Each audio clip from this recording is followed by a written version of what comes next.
दोस्तों, माता रानी आप सबकी मनोकामनाएं पूर्ण करें और आपके जीवन में कान्हा जी खूब तरक्की करें। इसी के साथ आज की वीडियो में शुरू कर रही हूँ। दोस्तों, आज की वीडियो में हम बात करने वाले हैं साल 2023 में कान्हा जी की छठी कब मनाई जाएगी, किस दिन छठी मनाना उचित रहेगा। तो आइए जान लेते हैं कि कान्हा जी की छठी है वह कब मनाई जाएगी। जैसे कि आप सबको पता है कि साल 2023 में कान्हा जी का जन्मदिन अर्थात जन्माष्टमी का पर्व वह 2 बार मनाया गया है। एक तो 6 तारीख को मतलब 6 सितंबर 2023 को और एक 7 सितंबर 2023 को। जो भाद्रपद कृष्ण अष्टमी की तिथि थी वह 6 सितंबर को दोपहर 3:37 से शुरू हुई थी और जो भाद्रपद की अष्टमी तिथि थी वह 7 सितंबर को शाम 4:14 पर समाप्त हो रही थी।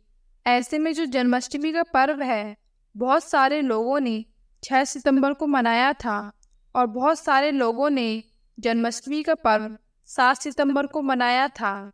जिन लोगों ने जन्माष्टमी 6 सितंबर को मनाई थी वो लोग 11 सितंबर को कान्हा जी की छठी को करेंगे। साथ ही जिन लोगों ने 7 सितंबर को कान्हा जी का जन्मोत्सव मनाया है वह लोग 12 सितंबर को लड्डू गोपाल की छठी को मनाएंगे, क्योंकि कान्हा जी का जन्मोत्सव जब होता है तो उनके 6वें दिन ही छठी मनाई जाती है और जब लल्ला की छठी मनाई जाती है तो पूरे हर्षोल्लास से मनाई जाती है। बहुत से लोग 56 भोग बनाते हैं और वहीं बहुत से लोग उनके जन्माष्टमी के पर्व पर डोड़ा बर्फी, खोए की मिठाई, धनिये की पंजीरी, चन्ना अमृत और जो पंचामृत है वह भी बनाते हैं और भी बहुत सारी चीज़ें बनाते हैं। मगज के लड्डू वगैरह भी बनाते हैं। उसी प्रकार से जब कान्हा जी की छठी होती है तो उस दिन भी सारे पकवान बनाए जाते हैं। ऐसे में बहुत सारे लोग 56 भोग भी बनाते हैं और लड्डू गोपाल को भोग लगाते हैं और बहुत सारे लोग घर पर कड़ी चावल, रोटी, पूड़ी और पकौड़े यह सब बनाते हैं। मिष्ठान वगैरह भी बनाते हैं और इसी प्रकार से कान्हा जी की जो छठी है वह बनाते हैं। बहुत सारी बहनों के मन में प्रश्न आ रहा है कि लड्डू गोपाल की छठी है वह क्या सबको मनानी चाहिए। तो जी हाँ, जैसे आपने लड्डू गोपाल का जन्मदिन मनाया है वैसे ही छठी भी मनानी चाहिए। जो लोग जन्माष्टमी का पर्व बनाते हैं तो उन सबको लल्ला की छठी जरूर मनानी चाहिए, क्योंकि जब लल्ला जन्मे हैं तो उनकी छठी भी करनी चाहिए। यह बहुत उत्तम माना जाता है। बहुत सारी बहनें सोचती हैं कि हम तो बहुत पहले से देखते आ रहे हैं कि हमारे घर में कोई छठी नहीं होती, तो ऐसे में हम नया विधान कैसे चालू कर दें। तो हो सकता है कि जो आपके बड़े बुजुर्ग रहे हैं उन लोगों ने कभी ध्यान ना दिया हो, इसलिए उन्होंने छठी ना मनाई हो। लेकिन अगर आप जन्मोत्सव मना रही हैं तो आपको छठी मनानी ही चाहिए। बहुत सारे लोग बोलेंगे कि ज़रूरी है क्या छठी मनाना? तो जी हाँ, ज़रूरी है, सबको मनानी चाहिए। भले ही आप थोड़ा सा बनाकर ही भोग लगा दें, लेकिन छठी ज़रूर मनाएं। बहुत सारी चीज़ें ना बनाकर थोड़ी सी चीज़ें बना सकते हैं। वैसे लल्ला के जन्मोत्सव में जिस प्रकार से बहुत सारी चीज़ें बनती हैं, उसी प्रकार से छठी में भी कड़ी चावल, रोटी, पूड़ी जिस तरीके से मैंने बताया है उस तरीके से सारी चीज़ें बना सकते हैं। आगे की वीडियो में मैं आपको बताऊंगी कि लाला की छठी किस प्रकार से पूजनीय है।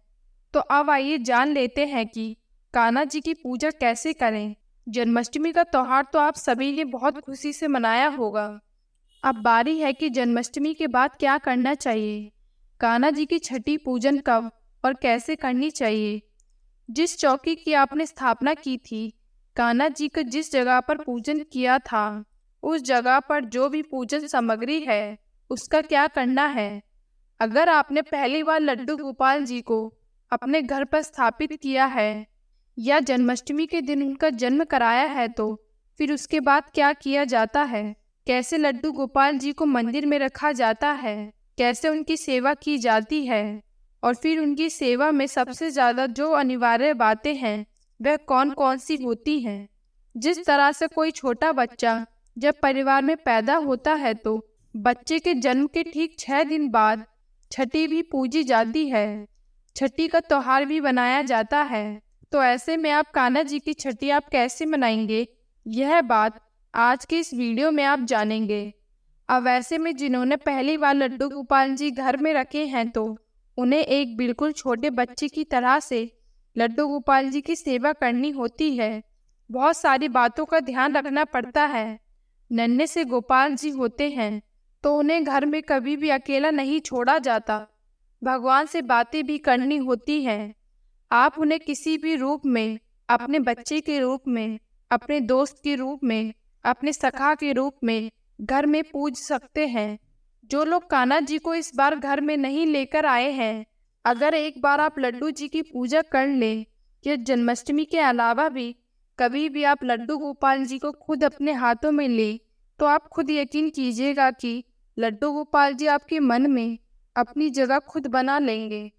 बहुत से लोग यह सोचकर डरते हैं कि अगर हम अपने घर में लड्डू गोपाल जी को रखते हैं तो उनकी सेवा करना बड़ा मुश्किल हो जाता है। उन्हें शुद्ध सात्विक भोजन का भोग लगाया जाता है, हम इतनी सेवा नहीं कर सकते। तो देखिए, अगर आपके मन में भगवान कृष्ण के प्रति भक्ति है तो आप यकीन मानिए कि भगवान आपके मन में और आपके घर में खुद ही जगह बना लेंगे। और जब आप उन्हें एक बार अपने घर पर ले आएंगे तो फिर आप खुद व खुद उनकी भक्ति में वो सारे नियम अपने मन से ही मानने लगते हैं जो आपको कभी बहुत मुश्किल लगते थे। सबसे ज़्यादा तो यही लगता है कि हमारे घर में शुद्ध सात्विक भोजन नहीं बनता, तो ऐसे में हम उन्हें किन चीज़ों का भोग लगाएं। आप यकीन मानिए कि खुद कुछ भी खाने पीने से पहले आप खुद ही सात्विक चीज़ का भोग खुद ही अपनी इच्छा से भगवान को अर्पित करने लगेंगे। एक बार आप लड्डू गोपाल जी को अपने घर पर लाकर तो देखिए। आप पहले जान लीजिए कि लड्डू गोपाल जी की सेवा हर दिन कैसे करनी चाहिए। बहुत ही कम और बहुत ही सरल शब्दों में आपको बताएंगे। बहुत से लोगों की सामर्थ्य जैसी होती है वो उसी के अनुसार सेवा करते हैं, लेकिन कुछ लोगों के पास समय नहीं होता, कुछ के घर में इतने ज़्यादा नियम नहीं मान सकते। तो ऐसे में आप लड्डू गोपाल जी को सुबह उठाएं, स्नान कराएं। जिस तरह से आप रोजाना स्नान करते हैं उसी तरह से सादे जल से या फिर गंगा जल से भी स्नान करा सकते हैं। पंचामृत से भी आप रोजाना स्नान करा सकते हैं। अगर गंगा जल और पंचामृत नहीं है तो केवल सादे जल से आप स्नान कराएं। गर्मियों में ठंडे जल से और सर्दियों में गुनगुने पानी से आप स्नान कराएं। लड्डू गोपाल जी को स्नान कराते समय यदि आपके पास शंख है तो आप शंख का भी इस्तेमाल कर सकते हैं। शंख में जल भरकर उससे भी स्नान करा सकते हैं। स्नान करवाने वाले जो बर्तन हैं हो सके तो आप उनको बिल्कुल शुद्ध रखें। मंदिर के पास में ही जो बर्तन छोटे वाले आते हैं या बड़े वाले भी आप रख सकते हैं, उन्हें अशुद्ध अवस्था में नहीं छूने चाहिए। आप जब भी स्नान कराते हैं तो ध्यान रहे किसी प्लेट में या बर्तन में ही लड्डू गोपाल जी को रखकर या अपने हाथों में रखकर उन्हें स्नान करा सकते हैं। उसके बाद जो बचा हुआ जल होता है उन्हें आप अपने आसपास के पौधे में डाल सकते हैं। स्नान कराने के बाद उनके शरीर को अच्छे से पोंछें, फिर उन्हें आप साफ वस्त्र पहनाएं। जिस तरह से हम सभी स्नान करने के बाद साफ धुले हुए वस्त्र पहनते हैं, ठीक वैसे ही लड्डू गोपाल जी को भी साफ और धुले हुए वस्त्र पहनाएं और उनके उतारे हुए वस्त्र आप उन्हें धुलकर सुखाकर फिर से उन्हें इस्तेमाल कर सकते हैं। उन्हें फिर से पहना सकते हैं। रोज उनका श्रृंगार करना चाहिए, जैसे कि छोटे से बच्चे को नहलाने के बाद उन्हें काजल लगाया जाता है, उन्हें आप इत्र लगा सकते हैं। चंदन का टीका आप उन्हें रोज लगाएं। इसके बाद उनकी आरती उतारें और नज़र भी उतारें। आरती उतारने के लिए आप आरती गा सकते हैं या केवल धूप दीपक जलाकर उनकी आरती उतार सकते हैं। चंदन का टीका लगाएं और उनके कान के पीछे या माथे के पीछे एक छोटा सा काजल का टीका भी लगाना चाहिए, ताकि आपके लड्डू गोपाल को किसी की नज़र ना लगे। आप जितनी बार खुद भोजन करते हैं उतनी बार उन्हें भी भोग लगाना चाहिए। सुबह उठते ही उन्हें दूध का या चाय का भोग लगाना चाहिए। अपने हाथों से उनसे प्यार भरी बातें करते हुए, उन्हें मनाते हुए। जिस तरह से छोटा बच्चा खाने पीने में अपनी जिद करता है कि मुझे नहीं खाना है, तो आप उन्हें प्यार से मनाते हुए, उनसे बातें करते हुए उन्हें भोग लगाएं। आपको खुद भी इस काम में आनंद आने लगेगा। गोपाल जी के भोग में आप तुलसी जरूर रखें।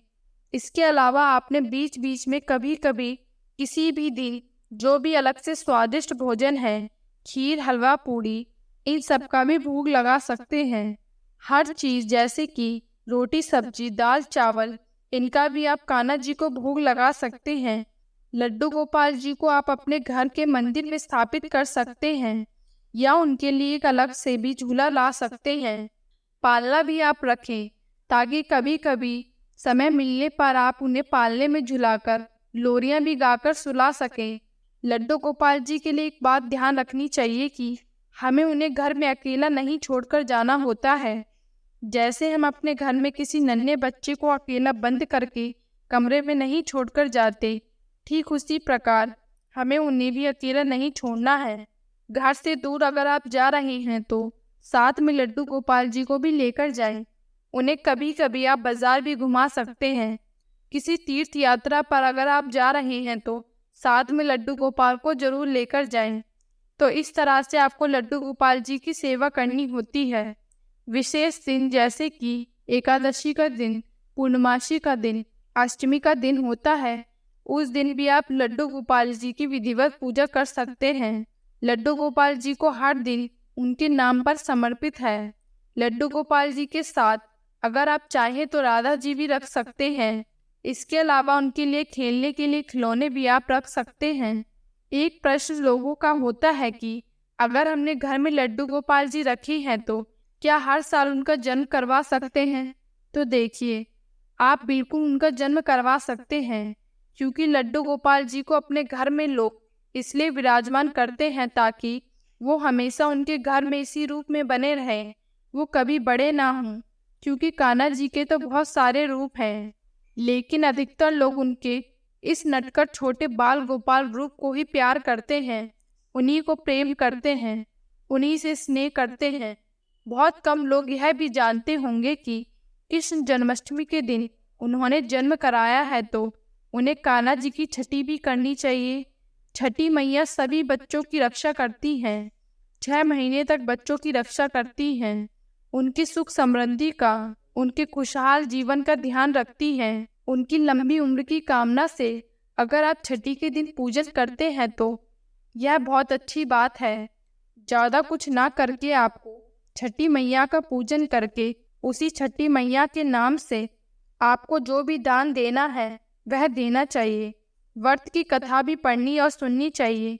यदि हो सके तो उपवास रखें, नहीं तो उस दिन आप जो भी शुद्ध सात्विक मिठाई वगैरह है वह आप जरूर बनाएं और कान्हा जी को भी भोग लगाएं। इस दिन कान्हा जी को आप सुबह के समय पंचामृत से स्नान कराएं।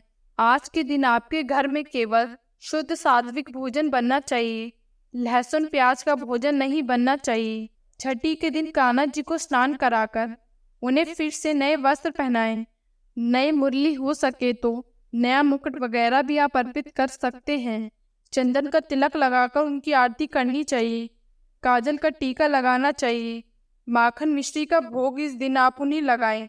इसके अलावा उनका नामकरण भी किया जाता है।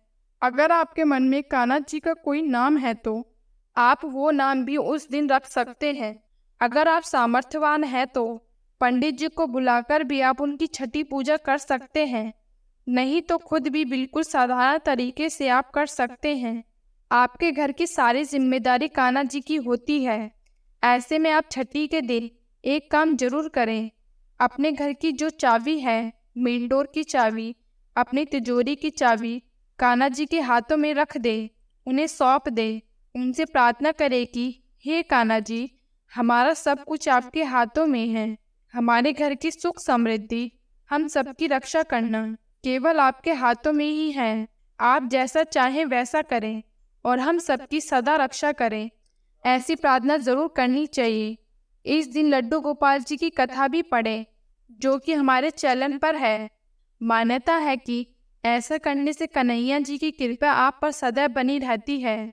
छठी के दिन सबसे जरूरी जो भोग बनता है वो बनता है कड़ी चावल का। बिना लहसुन प्याज की कड़ी चावल बनाएं, उसका भोग लगाएं। और परिवार के सभी सदस्यों में बांटकर और खुद भी खाएं। अब जानते हैं कि जन्माष्टमी के बाद जिन्होंने चौक की स्थापना की है या जो भी कान्हा जी की पूजन में सामग्री लगी हुई थी उसका क्या करना चाहिए। तो देखिए, बहुत से लोग तो इस चौकी को छठी तक रखते हैं। कुछ लोग तो अगले दिन सूर्योदय के बाद विसर्जित कर देते हैं। शाम को सूर्यास्त के बाद किसी भी सामग्री का विसर्जन नहीं किया जाता। तो आप जो भी चौकी है उसे हटा लीजिए। हटाकर बाद में उसे इस्तेमाल भी कर सकते हैं, क्योंकि जो भी चौकी होती है हम उसे बार बार पूजा में इस्तेमाल कर सकते हैं। जो वस्त्र आपने बिछाया था उसे भी आप इस्तेमाल कर सकते हैं। धोकर आप उसे बाद में अपनी पूजा में इस्तेमाल कर ले। आपने कान्हा जी को जो भी फूल अर्पित किए हैं उनका विसर्जन आप अपने घर में ही अपने गमलों में कर दीजिए। हो सके तो बहते हुए जल में प्रवाहित करें। कई बार आसपास नदी तालाब नहीं होते तो आप अपने घर में इसका विसर्जन कर सकते हैं। अक्षत आपने जो कान्हा जी को अर्पित किए होंगे तो उन्हें आप अपने घर की छत पर चिड़ियों के लिए रख दे, गौमाता को खिला दे, या फिर बहते हुए जल में आप इसका विसर्जन कर सकते हैं। मैं आपको ये सारे ऑप्शन इसलिए बताती हूँ क्योंकि आसपास कई बार लोगों की सुविधा नहीं होती है। कई बार लोगों के आसपास नदी तालाब नहीं होते हैं तो आप इनका विसर्जन इस विधि से भी कर सकते हैं, तो उसका कोई दोष नहीं लगता। विसर्जन करने से पहले कान्हा जी से क्षमा याचना जरूर करनी चाहिए, ताकि उनकी पूजा विधि में उनका जन्म कराने में कोई त्रुटि न रह गई हो। लोटे में भरे हुए जल को पूरे घर में छिड़काव करें और अपने घर के मुख्य द्वार के आसपास की जगह पर भी आपको इस जल का छिड़काव करना चाहिए, क्योंकि जल बहुत ही पवित्र होता है। आप जिन भी फलों का, मिठाइयों का भोग लगाएं, जो दक्षिणा आपने मंदिर में रखी होगी, आप उनका दान दक्षिणा का मंदिर में कर सकते हैं, या फिर कान्हा जी के नाम से किसी भी जरूरतमंद व्यक्ति को इसका दान दे सकते हैं। फलों का, मिठाइयों का आप चाहें तो अपने घर में यूज कर सकते हैं। प्रसाद रूप में इनको बांटकर भी खाया जाता है, लेकिन बहुत से लोग इनका दान मंदिर में कर देते हैं। आपको जो सही लगता हो इन दोनों विधियों में से आप वो कर सकते हैं। मंदिर हो तो वहाँ पर आप दान दे सकते हैं। इसके अलावा आपने अगर तस्वीर की पूजा इस दिन की है, बहुत से लोग कान्हा जी की मूर्ति की पूजा नहीं करते, लड्डू गोपाल जी की पूजा नहीं करते हैं, तो वापस से आप उस तस्वीर को अपने घर के मंदिर में रख सकते हैं। जिस तरह से बाकी देवी देवता की पूजा आप करते हैं उस तरह से भी आप कर सकते हैं। हर बार नई मूर्ति या फिर नई तस्वीर लाना जरूरी नहीं है। आपके पास जो भी मूर्ति या तस्वीर है आप उनकी पूजा कर सकते हैं, लेकिन बहुत से लोगों की इच्छा होती है कि वे जन्माष्टमी के दिन लड्डू गोपाल जी को लाएं और उनको अपने घर में स्थापित करके उनकी सेवा करें, सारा दिन उन्हीं के चरणों में बिताएं। तो देखिए, इस तरह से आपको जो भी जन्माष्टमी के बाद के कुछ काम होते हैं वो करने चाहिए। जन्माष्टमी के अगले दिन भी आपको शुद्ध सात्विक भोजन करना चाहिए। बहुत से लोग अगले दिन भी लहसुन प्याज का या इस तरह का भोजन करते हैं, तो ध्यान रहे कि आपको यह काम नहीं करना है। अगर आपने लड्डू जी की सेवा की है तो उसके बाद अगले दिन से आप चाहें तो जिस तरह का भी नॉर्मल भोजन आप बनाते हैं वह कर सकते हैं। लोगों ने पूछा था कि क्या हमें कान्हा जी का जन्म कराना चाहिए, तो देखिए, अनिवार्य नहीं है। बहुत से लोग कान्हा जी का जन्म नहीं कराते हैं। केवल जो मूर्ति या तस्वीर आपके पास है आप उसको घर में रख सकते हैं। शाम के समय उनको पालने में झुलाते हैं और विधिवत पूजा करते हैं। जन्म कराना सभी के लिए अनिवार्य नहीं होता है। सबकी अपनी अपनी श्रद्धा होती है, अपना अपना सामर्थ्य होता है। कान्हा जी की छठी का पूजन उन लोगों को जरूर करना चाहिए जिन्होंने इस दिन जन्माष्टमी में कान्हा जी का जन्म कराया है। कुछ ज़्यादा नहीं तो आप केवल कड़ी चावल बना लें, कोई भी मीठी चीज़ बना लें, उसका भोग भी लगाकर आप बिल्कुल सिंपल तरीके से उनका छठी पूजन कर सकते हैं। उम्मीद करती हूँ कान्हा जी की छठी को लेकर आपके मन में जो भी प्रश्न थे उनके जवाब आपको मिल गए होंगे। अगर आपको जानकारी पसंद आई हो तो वीडियो को एक लाइक ज़रूर कीजिएगा और हमारे चैनल लक्ष्मी ज्ञान गंगा को सब्सक्राइब भी कर दीजिएगा। तो मिलते हैं नेक्स्ट वीडियो में, तब तक के लिए धन्यवाद।